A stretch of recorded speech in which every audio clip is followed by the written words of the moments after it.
To get to an answer to this question will require a bit of time and a somewhat lengthy response because it's necessary to go back through the history of events for the last year and a quarter.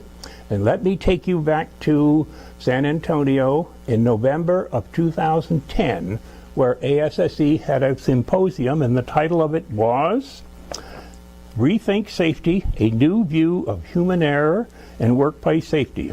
It was a highly successful program. The attendance exceeded expectations. I was to speak on designing out the error provocative. And because the subject didn't seem to fit that closely with the pattern of subjects listed in the program, I didn't expect much of an attendance. And especially since I was on the last afternoon, but the attendance was rewarding. People were definitely interested in designing out the error provocative. So also, though, I was shocked, pleasantly shocked, at what the speaker said, which was so contrary to what I expected on human error. You would expect comments on cognitive theory, the properties of human cognition, variable errors and constant errors, and such as imperfect rationality, etc.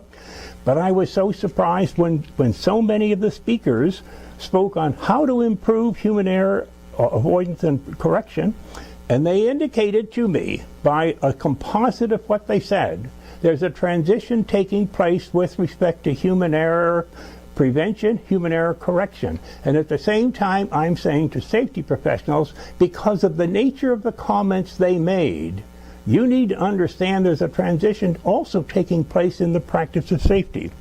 Now let me give you some examples of what the speaker said. One speaker devoted a large part of his time on human errors that result from design errors. I wasn't expecting that. He said that the best solution in such cases where you have human errors is to first ask, what kind of a workplace did we design? What kind of work methods did we design? And he also implied that the other types of solutions would be administrative, and if you had designed an error provocative situation, they weren't going to work.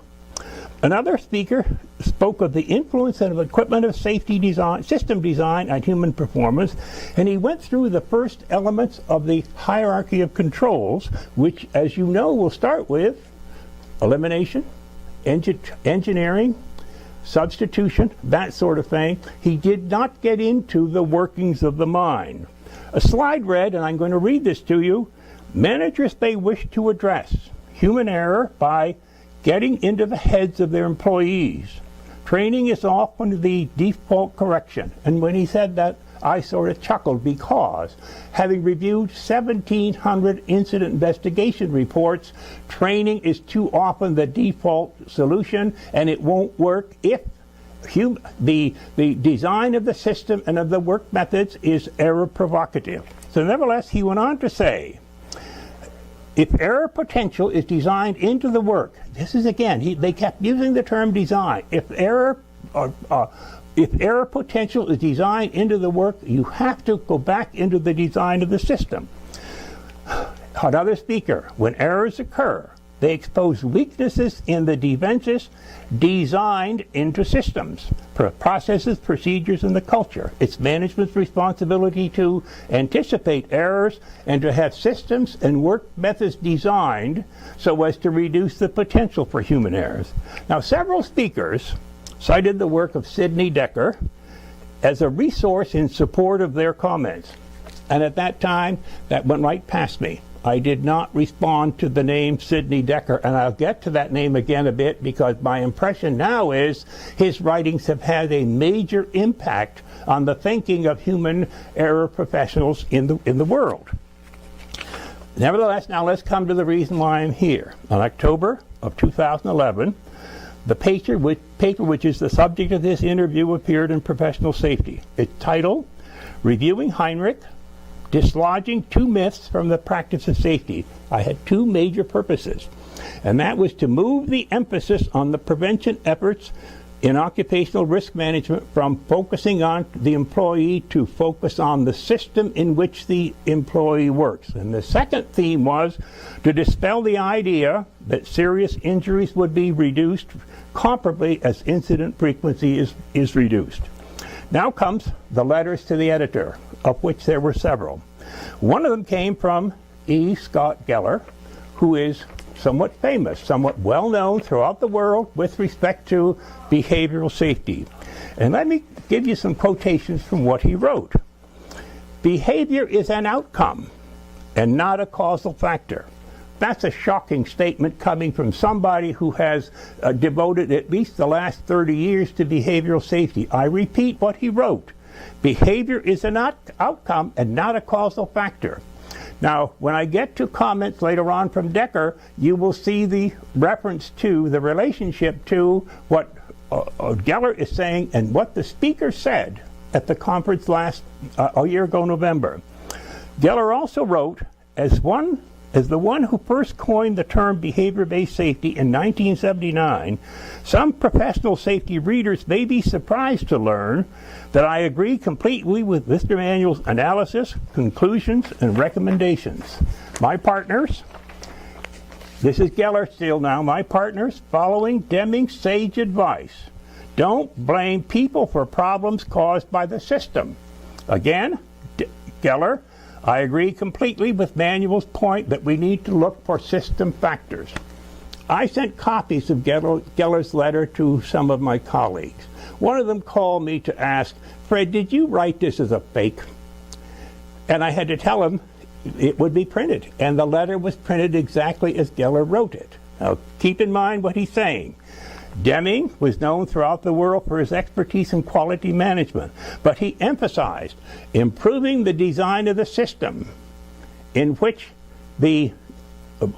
people, good people, could produce good quality. He also said that if the system is inadequately designed, you will never produce the quality level that you need, and the same applies to safety. So Geller's letter came as a surprise to me as it did to others. But a colleague then said to me, if you want to understand what's happening in the human error field, you must read Sidney Dekker. So I bought Sidney Dekker's book. He is a professor of human factors and system safety at Lund University in Sweden. But he gained his doctorate. Now let me give you the title of his doctorate, which is intriguing because it may have a bearing on his thinking. The doctorate is in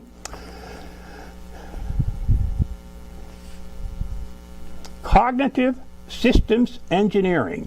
Cognitive, up until this time, would not have matched system engineering for me, but he got his degree from Ohio State University, and I can see you put the two themes together, cognitive and systems engineering, and that may give you a reason why he wrote what he wrote.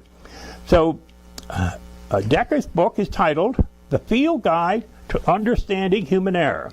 It was published in 2006. Now, if I'll give you a few excerpts from it, and you'll be able to relate what Dekker wrote in 2006 to what I'm now hearing from human error control people at this time. This is what Dekker wrote. Human error is not a cause of failure. It is the effect or symptom of deeper trouble. That's a base statement that Geller made that relates to everything else that I've said to you in this interview up to this point. He also says to understand error, you have to dig into the system in which people work. You have to stop looking for people's shortcomings. Dig into the system, and you'll find that the worker then is doing pretty much what the system compelled him to do because of the design of the work system and the design of the work methods. He went on to say error has its roots in the system surrounding it. The deeper you dig, Dekker says, the more you will understand why people did what they did based on the tools and the tasks and the environment that surrounded them. The view that accidents really are the result of long-standing deficiencies that finally get activated has turned people's attention to upstream factors. What that means is the focus goes from the worker into the decision-making above the worker with respect to design decisions and work methods decisions. Now, James Reason, who is also world-renowned for for his writing, he was quoted by Dekker. And his quotation I'm going to give you verbatim. Rather than being the main instigator of an accident, operators tend to be the inheritors of system defects created by poor design, incorrect installation, faulty maintenance, and bad management decisions. Their part is usually that of adding the final garnish to a lethal brew whose ingredients have already been long cooking. Now that's a quotation from Reason's book on human error. Now let me conclude for the first answer that I'm to speak to today. Understand what's occurring in the field of human error, prevention, and correction. The mood is to look into the system in which the worker works. Get off the worker with respect to a focus point, presuming that if you change his behavior, you have resolved all the problem. The problem will not be resolved if the work system and the work methods are designed to be error provocative, error inviting, error inducing. Those are the terms that are appearing in the literature these days. There's a transition taking place with respect to human error prevention. There's also a transition taking place with respect to the practice of safety, as you will see in the constant, never-ending references these days to design the work system and the work methods.